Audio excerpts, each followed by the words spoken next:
One of Build TV's goals is to provide timely, innovative, and helpful insight into areas of the building business. This includes markets outside of your own, especially those that seem to be weathering the recent slowdown better than most. One of those enviable markets is Salt Lake City, Utah. According to Hanley Wood Market Intelligence, Salt Lake City ranked number 20 in total permit activity in 2006, with more than 18,000 pulled that year. That's more than Denver, Minneapolis, Indianapolis, and Philadelphia. Salt Lake City is number 3 among the top 75 housing markets in supply-demand ratio, which compares job growth to housing permits. And both of those indicators are trending up.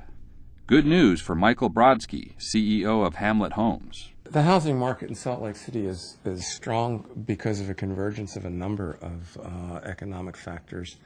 Our unemployment rate today hovers around 2.8%.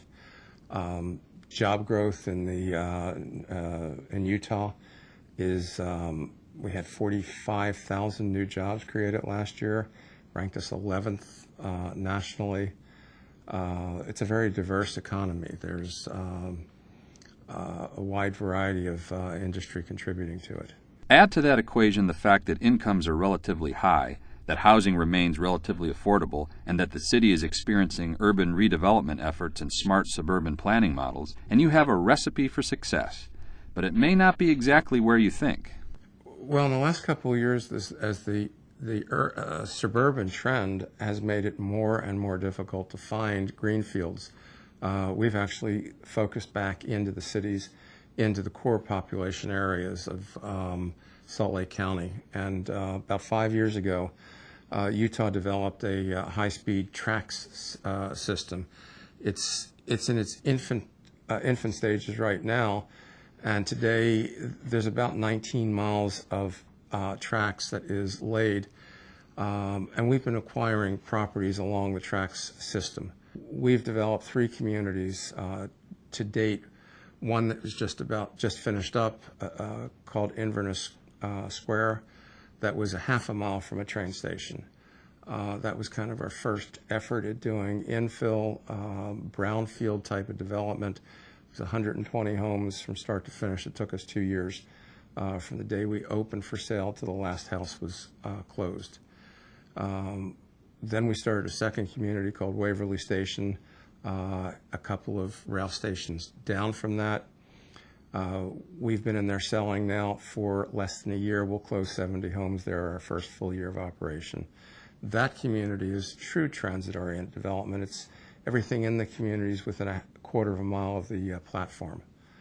And then the third opportunity that we found, called Burke Hill Station, it is much more aggressive. It's a 30-acre parcel.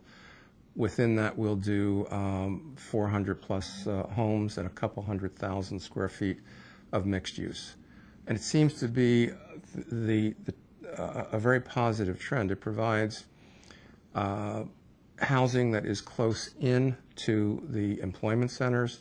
It is next to great transportation, not just the train stations, but the connections to the interstate is only a half a mile or so away from these communities.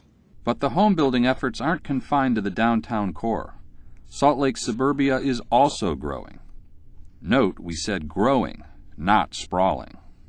One of the neighborhoods that we're fortunate enough to be a builder in is Daybreak. And Daybreak is the largest master plan development in the United States right now.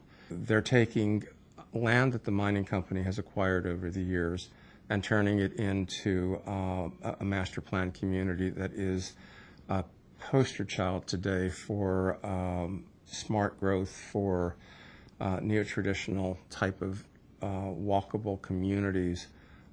The architecture in Daybreak is spectacular. It is a Norman Rockwell poster. Now, picturesque isn't the way we describe the nation's current market.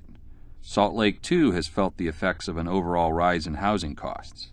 But even despite those numbers, Brodsky paints a positive outlook for his area's future. But it's going to get tougher than it's been for a while. But overall, there is a strong underlying economy. The quality of life in Utah is extraordinary. It is an an immensely beautiful place to live and recreate. And it has, with the internal growth rate that we experience naturally, I think that it will continue as a relatively strong market for the foreseeable future. Truly a market to watch. And keep watch for more Build TV, ideas to help your business. For Build TV, I'm Jeff Lancashire.